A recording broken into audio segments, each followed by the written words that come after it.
ꯍꯧꯖꯤꯛ ꯑꯩ ꯗꯣꯛꯇꯔ ꯃꯤꯅꯥ ꯁꯔꯥꯝꯒ ꯂꯩꯖꯔꯤ ꯑꯗꯣ ꯑꯩꯈꯣꯏꯒꯤ ꯃꯅꯤꯄꯨꯔꯒꯤ ꯀꯣꯟꯐ꯭ꯂꯤꯛꯁꯤꯒꯤ ꯔꯤꯂꯤꯐ ꯀꯦꯝꯞꯇ ꯃꯦꯇꯔꯅꯤꯇꯤ ꯋꯨꯃꯦꯟꯗ ꯐꯣꯀꯁ ꯇꯧꯔꯒ ꯁꯞꯄꯣꯔꯠ ꯇꯧꯕꯤꯒꯦꯅ ꯇꯥꯖꯗꯅ ꯂꯥꯛꯆꯕꯅꯦ ꯑꯗꯣ ꯁꯤꯒꯤ ꯃꯔꯝꯗ ꯑꯩꯈꯣꯏ ꯃꯌꯥꯝꯗ ꯈꯤꯇꯪ ꯁꯦꯌꯔ ꯇꯧꯕꯤꯌꯨ ꯑꯩꯈꯣꯏ ꯍꯧꯖꯤꯛ ꯑꯩꯈꯣꯏ ꯊꯣꯛꯏꯕ ꯌꯥꯝꯅ ꯅꯨꯡꯉꯥꯏꯇꯕ ꯑꯩꯈꯣꯏꯒꯤ ꯏꯔꯥꯡꯁꯤꯗ ꯁ꯭ꯄꯦꯁꯤꯌꯦꯜꯂꯤ ꯗ ꯚꯜꯅꯔꯦꯕꯜ ꯒ꯭ꯔꯨꯞ ꯑꯩꯈꯣꯏꯒꯤ ꯃꯤꯔꯣꯟꯕꯤꯁꯤꯡ ꯑꯃꯁꯨꯡ ꯑꯉꯥꯡꯁꯤꯡꯒꯤꯗꯃꯛꯇ ꯑꯩꯈꯣꯏ ꯏꯍꯥꯟ ꯍꯥꯟꯅ ꯑꯩꯈꯣꯏꯁꯦ ꯔꯤꯂꯤꯐ ꯀꯦꯝꯞ ꯈꯔ ꯑꯩꯈꯣꯏꯒꯤ state nodal officer maternal health doctor ꯁꯥꯗꯅꯥꯒ ꯏꯕꯥꯅꯤ ꯏꯍꯥꯟ ꯍꯥꯟꯅ ꯏꯝꯐꯥꯜ ꯏꯁꯀꯤ ꯖꯒꯥꯗ ꯁ꯭ꯃꯣꯜ ꯁꯤꯆꯨꯋꯦꯁꯅꯦꯜ ꯑꯦꯅꯥꯂꯥꯏꯁꯤꯁ ꯑꯃ ꯏꯍꯥꯟ ꯍꯥꯟꯅ ꯇꯧꯕ ꯆꯠꯂꯦ ꯆꯠꯄ ꯃꯇꯝꯁꯤꯗ ꯑꯩꯈꯣꯏ ꯄ꯭ꯔꯦꯒꯅꯦꯟ ꯋꯨꯃꯦꯟ ꯃꯌꯥꯝ ꯑꯃ ꯑꯩꯈꯣꯏ ꯑꯔꯥꯎꯟ 7 to I think 7-8 ꯑꯩꯈꯣꯏ ꯔꯤꯂꯤꯐ ꯀꯦꯝꯞꯇ ꯆꯠꯄ ꯃꯇꯝꯗ ꯑꯩꯈꯣꯏ ꯃꯤꯔꯣꯟꯕꯤꯁꯤꯡ ꯑꯃꯁꯨꯡ ꯑꯉꯥꯡꯁꯤꯡ ꯌꯥꯝ ꯂꯩꯔꯝꯃꯦ ꯃꯐꯝꯗꯨꯗ ꯑꯩꯈꯣꯏ ꯆꯦꯛꯑꯞ ꯈꯔ ꯇꯧꯔꯦ ꯑꯗꯒꯤ ꯃꯣꯏꯒꯤ ꯔꯤꯀ꯭ꯋꯥꯏꯔꯃꯦꯟ ꯑꯗꯨ ꯈꯪꯗꯣꯛꯑꯀꯥꯟꯗ ꯑꯩꯈꯣꯏꯁꯦ ꯂꯥꯛꯑꯒ ꯑꯩꯈꯣꯏ ꯏꯝꯐꯥꯜ ꯏꯁꯀꯤ chief medical officer doctor L ꯏꯟꯗꯤꯔꯥꯒ ꯎꯅꯔꯒ ꯑꯩꯈꯣꯏ ꯀꯃꯥꯏꯅ ꯇꯧꯅ ꯋꯔꯛ ꯇꯧꯁꯤꯒꯦ ꯍꯥꯏꯗꯅ ꯑꯩꯈꯣꯏ ꯄ꯭ꯂꯥꯟ ꯑꯃ ꯇꯧꯖꯔꯦ ꯗꯦꯟ ꯑꯩꯈꯣꯏꯒꯤ ꯂꯩꯔꯤꯕ ꯗꯥꯏꯔꯦꯛꯇꯔ ꯍꯦꯜꯊ ꯁꯔꯚꯤꯁꯦꯁ ꯑꯃꯁꯨꯡ ꯁ꯭ꯇꯦꯠ ꯃꯤꯁꯟ ꯗꯥꯏꯔꯦꯛꯇꯔ NHM ꯃꯈꯣꯏꯁꯤ ꯇꯥꯟꯅꯔꯀꯥꯟꯗ ꯔꯤꯀ꯭ꯋꯥꯏꯔꯃꯦꯟꯁꯤ ꯁ꯭ꯄꯦꯁꯤꯌꯦꯜꯂꯤ ꯑꯩꯈꯣꯏꯒꯤ ꯄ꯭ꯔꯦꯒꯅꯦꯟ ꯋꯨꯃꯦꯟꯁꯤꯡꯒꯤꯗꯃꯛꯇꯗꯤ ꯑꯩꯈꯣꯏ ꯃꯥꯏꯀ꯭ꯔꯣꯅ꯭ꯌꯨꯇ꯭ꯔꯤꯌꯦꯟꯠꯁꯅꯆꯤꯡꯕ ꯃꯁꯤ ꯑꯩꯈꯣꯏ ꯄꯤꯐꯝ ꯊꯣꯛꯑꯦ like for example tablet folic ꯑꯦꯁꯤꯗꯀꯨꯝꯕ ꯑꯗꯩ calcium with vitamin D3 IFA ꯇꯦꯕ꯭ꯂꯦꯠꯀꯨꯝꯕꯁꯤ ꯑꯩꯈꯣꯏ ꯄꯤꯅꯕꯒꯤ ꯊꯧꯔꯥꯡ ꯑꯃ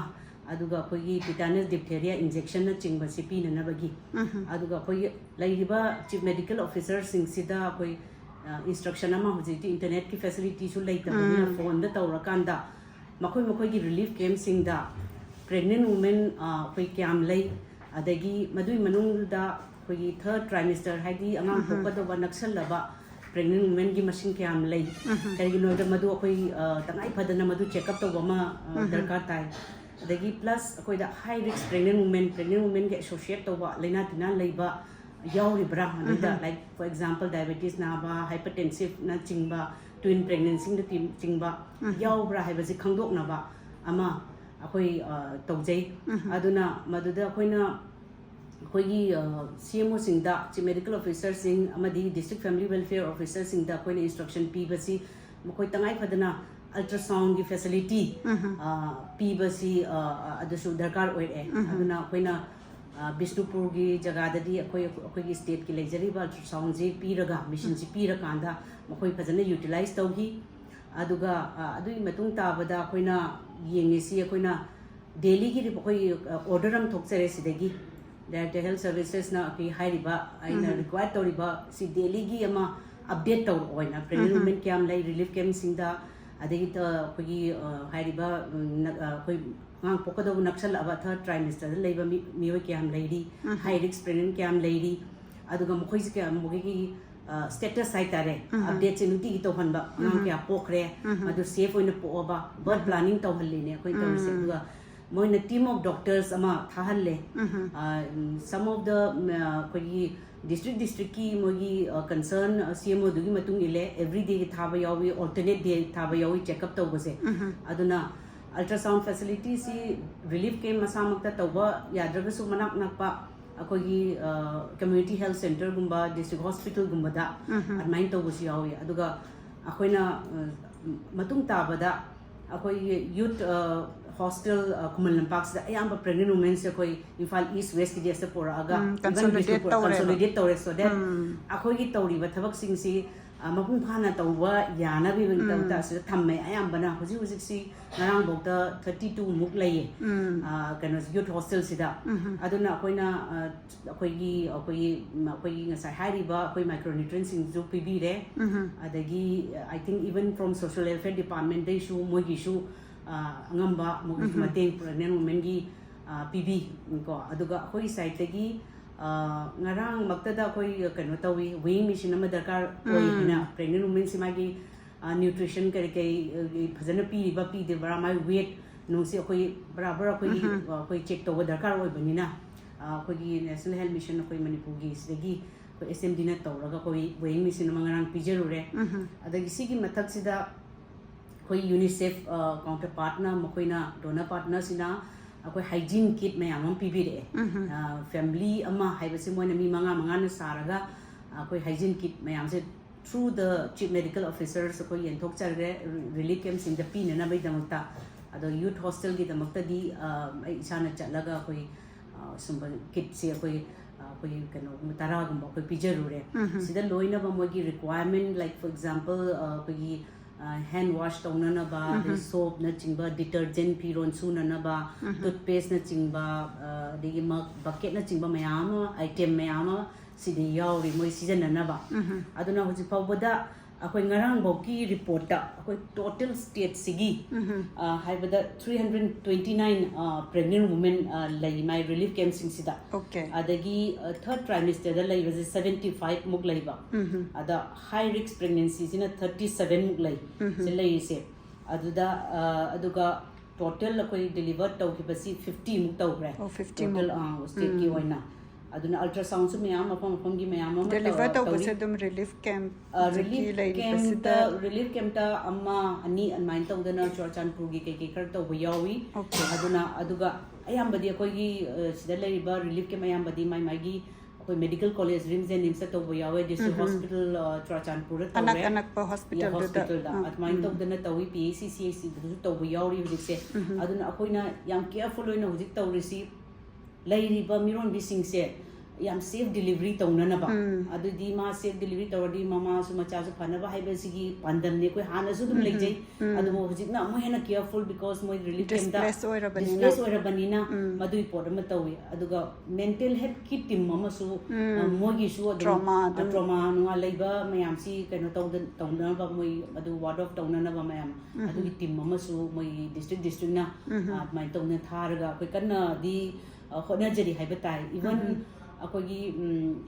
displaced toward pregnant women not only in the valley area but even for the hill districts also we are providing madugisu CD pura manipur gi initiative na madugi yaunanabasi masisu akoi honadaba nate loin pau faunaraga mogisu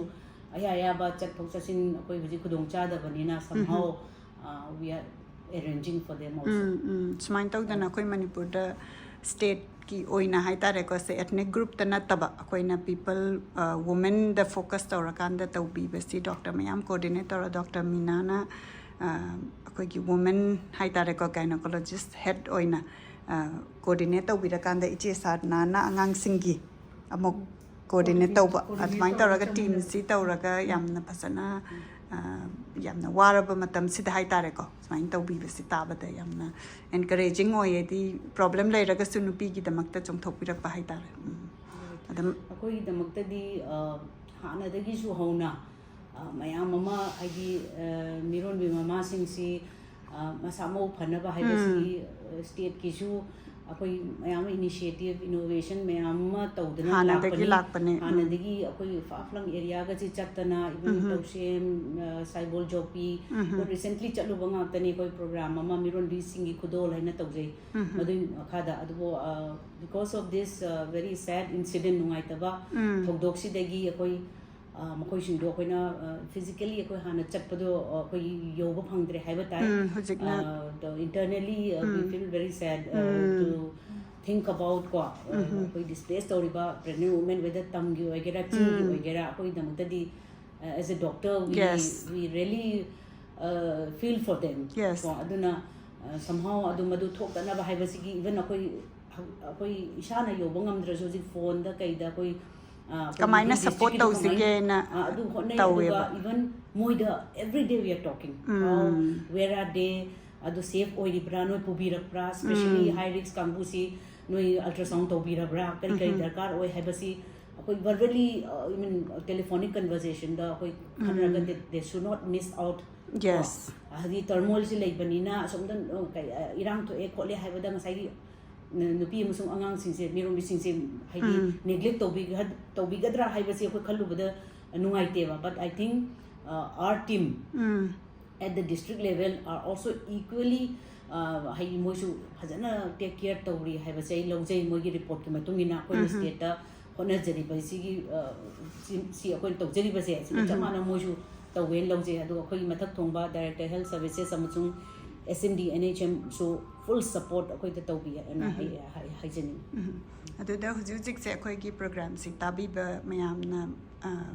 ꯃꯇꯦꯡ ꯄꯥꯡꯅꯤꯡꯕ ꯌꯥꯎꯔꯒꯗꯤ ꯃꯣꯏꯅ how can they help because everybody is asking how can I contribute how can I help ꯑꯩꯅ ꯍꯪꯉꯩꯁꯦ ꯁꯤ ꯀꯃꯥꯏꯅ ꯃꯣꯏꯗꯒꯤ ꯀꯔꯤ ꯃꯇꯦꯡ ꯑꯩꯈꯣꯏꯅ ꯂꯧꯕ ꯌꯥꯏ ꯃꯁꯤ ꯑꯩꯈꯣꯏꯅ ꯈꯟꯕꯗ ꯑꯩꯅ ꯍꯧꯖꯤꯛ ꯇꯥꯖꯕꯗ ꯑꯩꯈꯣꯏꯁꯤ ꯆꯠꯁꯦ ꯍꯥꯏꯅ ꯑꯗꯨꯒ ꯁꯥꯟꯅ ꯏꯕꯥꯟ ꯇꯧꯖꯔꯤ ꯕ꯭ꯌꯨꯇꯤꯐꯨꯜ ꯄ꯭ꯔꯣꯒ꯭ꯔꯥꯝ ꯋꯥꯟ NGO ꯑꯃꯅ ꯃꯈꯣꯏꯅ ꯁꯤ ꯌꯥꯝ ꯏꯝꯄꯣꯔꯇꯦꯟ ꯔꯤꯍꯦꯕꯤꯂꯤꯇꯦꯁꯟ ꯇꯧꯕꯁꯦ ꯍꯥꯏꯗꯤ ꯃꯦꯅꯤ ꯄꯤꯄꯜ ꯑꯥꯔ ꯗꯤꯁꯄ꯭ꯂꯦꯁ ꯑꯩꯈꯣꯏꯅ ꯃꯌꯥꯝꯅ ꯗꯣꯅꯦꯁꯟ ꯇꯧꯗꯅ ꯄꯤꯖ ꯄꯤꯊꯛꯇꯅ ꯃꯌꯥꯝ ꯇꯧꯔꯒꯁꯨ ꯃꯁꯥꯒꯤ ꯑꯔꯅꯤꯡ ꯀꯔꯤꯒꯨꯝꯕ ꯑꯃꯠꯇ ꯂꯣꯏꯅ ꯃꯥꯡꯉꯕꯅꯤ ꯍꯧꯖꯤꯛ ꯂꯧꯎ ꯁꯤꯡꯎꯕ ꯇꯧꯕ ꯑꯃꯠꯇ ꯌꯥꯗ꯭ꯔꯦ ꯑꯗꯨꯅ ꯍꯧꯖꯤꯛꯀꯤ NGO ꯁꯤꯅ ꯃꯈꯣꯏꯅ ꯉꯁꯥꯏꯒꯤ ꯃꯣꯏ ꯍꯩꯖ ꯁꯤꯡꯖꯕ ꯀꯔꯤ ꯀꯔꯤ ꯂꯩꯒꯦ ꯇꯦꯂꯔꯤꯡ ꯍꯩꯕ꯭ꯔꯥ ꯈꯣꯠꯄ꯭ꯔꯥ ꯍꯥꯏꯕꯁꯦ ꯈꯟꯗꯣꯛꯑꯀꯥꯟꯗ ꯃꯥꯒꯤ ꯖꯒꯥꯗꯨꯗ ꯐꯤꯔꯣꯟ ꯀꯩꯀꯩ ꯇꯨꯔꯒ ꯃꯥꯅ ꯗꯦꯂꯤ ꯋꯦꯖꯦꯁ ꯈꯔ ꯈꯔ ꯄꯤꯗꯅ ꯑꯗꯨꯃꯥꯏꯅ ꯇꯧꯋꯦꯅ ꯄꯥꯎ ꯑꯃ ꯇꯥꯖꯩ ꯑꯗꯨ ꯃꯗꯨ ꯑꯩꯈꯣꯏ ꯌꯧꯔꯨꯗ꯭ꯔꯤ ꯑꯩꯈꯣꯏ ꯄ꯭ꯂꯥꯟ ꯇꯧꯔ ꯆꯠꯁꯦꯅ ꯑꯗꯨꯒꯨꯝꯕ ꯄꯣꯠꯇꯣ ꯌꯥꯝ ꯐꯕꯅꯦꯅ ꯑꯩ ꯈꯟꯖꯩ ꯍꯥꯏꯗꯤ ꯃꯈꯣꯏꯗ every people displaced ꯇꯧꯔꯤꯕ ꯃꯌꯥꯝꯁꯦ ꯃꯣꯏꯒꯤ ꯍꯩꯊꯣꯏ ꯁꯤꯡꯊꯣꯏꯕ ꯈꯔꯗꯤ ꯂꯩꯔꯝꯒꯅꯤ ꯍꯥꯏꯕ ꯑꯗꯨꯅ ꯃꯣꯏꯗ ꯀꯔꯤꯒꯨꯝꯕ ꯈꯔ ꯃꯁꯥꯒꯤ ꯑꯣꯏꯕ ꯑꯔꯅꯤꯡ ꯈꯔ ꯑꯩꯈꯣꯏ ꯇꯧꯕꯤꯅꯕ ꯍꯥꯏꯕꯁꯤ ꯑꯩꯈꯣꯏ ꯃꯊꯧ ꯇꯥꯕ꯭ꯔꯥꯅ ꯈꯜꯂꯤ because in the long run ꯑꯩꯈꯣꯏꯒꯤ ꯔꯤꯂꯤꯐ ꯀꯦꯝꯞꯇ ꯂꯩꯔꯤꯕ ꯃꯌꯥꯝꯁꯤ ꯂꯣꯏꯅ ꯁꯨꯝ ꯁꯞꯄꯣꯔꯠ ꯇꯧꯕ ꯉꯝꯃꯛꯇꯕ ꯇꯟꯖꯥ ꯑꯃ ꯂꯥꯛꯄ ꯌꯥꯏ or ꯁꯞꯄꯣꯔꯠ ꯇꯧꯔꯒꯁꯨ ꯃꯈꯣꯏꯅ ꯄꯨꯛꯅꯤꯡꯗ ꯄꯦꯟꯗꯕ ꯈꯣꯠꯇꯕ ꯃꯣꯏ ꯃꯅꯤꯡ ꯊꯨꯡꯗꯕ ꯃꯌꯥꯝꯒꯤ ꯇꯧꯔꯛꯄꯅꯤꯅ ꯑꯗꯨꯝꯕ ꯂꯥꯛꯄ ꯌꯥꯏ ꯑꯗꯨꯅ ꯃꯈꯣꯏꯁꯨ ꯃꯁꯥ ꯃꯁꯥꯒꯤ ꯑꯗꯨꯝꯕ ꯈꯔ ꯑꯔꯅꯤꯡꯒꯨꯝꯕ ꯀꯩꯒꯨꯝꯕꯁꯦ ꯑꯩꯈꯣꯏ ꯁꯤꯟꯕꯤꯕ ꯃꯊꯧ ꯇꯥꯏ ꯍꯥꯏꯅ ꯈꯜꯂꯤ ꯑꯗꯨꯅ ꯑꯣꯔꯒꯅꯥꯏꯖꯦꯁꯟꯁꯤꯡꯅ concern district administration dara natraga koi even some idea koi chief medical officer koi su adum leigani ado mogi adumba khando okanda kari maina tawba yabra ari mogi mating pangba se adum da su yai ba not only in terms of providing husi donation cha na thangla mayam di pi ni ko aduna taba kaino ka conflict si pura displace oirabanina long term oina khalba adumaina ma in between interim sida aidi magi ngasagi hairiba project adugumba tawradi mai mind sisu mu focus to tawgidoine ba phammaga leiragadi wakhan nungaitana mu engage tawragadi maji paisa gi du da natana wakhan do je haido trauma gi part tuma khar ease out tawdoine ba aduna sigi area sima id work to ba phai hen khali aduga amana mayam punna leiba have je in the later part hygiene gi kanoma ko masi sanitary hygiene gi pochina khara focus to bama darkar oin khale district administration di tawbiram ba yai moi mi khaido ga khoi di aduna mai part sanitary gi part kamaina moi je leiri ba kholi ba counseling to bi ba khot pi ba kamain to ni ba mayam do thar ga loi hippanina na bai chance wangna lei haba koina chacharu da do sa nai wan chatpada angang sing ko koi lok thungdana na ba ko acute respiratory infection chingba adai diarrhea dysentery toba adum yaudaba nate koi treatment tawraga koi hida langthak tawramba su yawe ko koina lakpa matamda aduna sigi part sima su yam important oi ado koi ai chung khanjabada ai su koi gi hana leiriba program sing तौरबा हुजिकी प्रधानमंत्री सुरक्षित मातृत्व अभियान नत्र village health sanitation day गाइबसे relief camp सिंग सिदा कोई खरा मदु तौगे नै खरा प्लान तौजरी मोय कनो सिदा हाइदी माई डिस्ट्रिक्ट तुनदी तौजगदौनी but then numittuda awareness ki ngang ba yawi koi program sida something they can speak our team and koi suppose koi pradhan mantri surakshit matritva abhiyan is diet kumba special diet fruit nung ga pi ba yawi pregnant women sing sida ko those type of things koi na hana PACCA sida koi chatlaga tawrambado ado sida sumba sida su koi khara focus tawraga tawbi basu koi yain khali adoida atopa kangbu haidi akoi medical gi fraternity nattaba dum koi join to bi baya ba whether in terms of event management or whether in terms of providing refreshment the special diet for the especially the pregnant women and children adugum ba show koi help to bi baya na kanje the golden chance way the immunization cover to bi the should that is another big ground aduga different ko gi group oina changsalaga converse to na bagi room achobam su oi banina just kind of relief camp sigi opportunities this that masida koina piho bungam magadi moida kana ba mai ama mas koina impact to bungam gani ada angang sing sanitation point of view da su moi kamain uplift to hangani haibagi ta su share tawraga exemplary way the participation da moida fazana explain tawraga they naturally take up all these things aduna skin gi problem leiba moigi mayam koi thengnei maja phimina chamina ba aduguma mayam dagi adagi tha ragi pa aduguma transmission gi am high obenina high riba can say akoina hygiene gi matang da su yamna personal hygiene or sanitation da chu yam focus tawni hai si gi pot amasu akoina adugi rooms da koina pasana tackle tawragadi akoi ngamgani haibagi pot amani aduna si collectively we all join hand tawraga work out tominaragadi adubo ko yam like paba manane akoi gi departments mathak thongba akoi gi director SMD siga akoi da yamna cooperation and full support pb ba akoi da tawgi matam da akoi na tawjaraga su moina akoi da behind the person lay biba aduma focus person tawbiba support tawbiba siga da mata ko revelation akoi yamna thankful hoy ado mata da monica ina amu tawni UNICEF ki kanoni adu mitra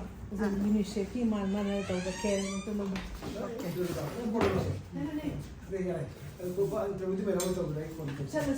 ꯆꯠꯂꯁꯤꯔ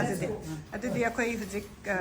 ꯀꯦꯝꯞꯁꯤꯗ ꯆꯠꯂꯀꯥꯟꯗ ꯑꯃꯨꯛ ꯃꯌꯥꯝꯒꯤ ꯌꯦꯡꯃꯤꯟꯅꯔꯁꯤ ꯐꯤꯕꯝꯁꯦ ꯑꯗꯨꯃꯥꯏꯅ ꯇꯧꯔꯁꯦ ꯑꯩꯈꯣꯏꯒꯤꯁꯦ not only ꯑꯩꯈꯣꯏꯒꯤꯅꯦ even honourable minister health and family welfare ꯑꯩꯈꯣꯏꯒꯤ ꯀꯩꯅꯣꯁꯦ ꯑꯩꯈꯣꯏ ꯁꯥꯄꯣꯟ ꯔꯟꯖꯟꯁꯦ ꯃꯥꯁꯨ ꯌꯥꯝ ꯊꯋꯥꯏ ꯌꯥꯎꯏ ꯏꯚꯟ ꯅꯨꯡꯗꯥꯡꯗ ꯀꯧꯔꯒ we used to visit the relief ꯀꯦꯝꯞꯇꯒ ꯆꯠꯂꯒ ꯃꯥꯁꯨ ꯍꯥꯏꯗꯤ ꯃꯣꯏꯗꯣ ꯑꯦꯟꯀꯔꯦꯖ ꯇꯧꯕꯤꯕ ꯈꯣꯠꯄꯤꯕ ꯑꯗꯒꯤ ꯑꯩꯈꯣꯏꯗꯁꯨ ꯏꯟꯁꯇ꯭ꯔꯛꯁꯟ ꯄꯤꯔꯛꯑꯒ ꯍꯥꯏꯗꯤ ꯑꯩꯈꯣꯏꯗ ꯄ꯭ꯔꯣꯚꯥꯏꯠ ꯇꯧꯒꯗꯕ ꯄꯣꯠ ꯆꯩꯒꯗꯣ ꯅꯍꯥꯟꯃꯛꯇꯁꯨ ꯃꯥ ꯀꯧꯔꯒ ꯑꯩꯈꯣꯏ ꯌꯨꯠ ꯍꯣꯁꯇꯦꯜꯁꯤꯗ around 30 minutes or so we spend talking to them and directors yawi director health services so aduna people do thora motivated ko ani moi ngasai wa adu mayam do adagi moi punna leraga tongan ba jaga dai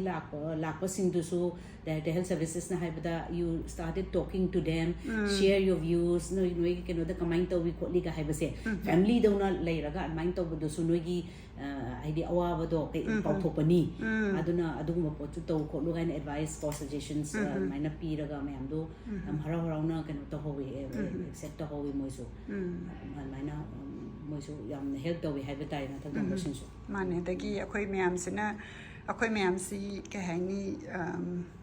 internet यादबसिनाको पाउसिसु हेना फाउनादबना मिसकम्युनिकेशनसि लैब्राइन खंजै एदि state level द तौरिब थबक म्याम एदि म्यामना सि तौबिरि सिंगसि खंगददना ए तौद्रे चत्रे खोत्रे काइन हाइबसु तुम ताजैको अदुना स्माइना तौबिबसि हेना फुटेज से लैरगदि अखोय म्यामसि कम्युनिकेशन द लैरदि ए आइसु कै तौसिके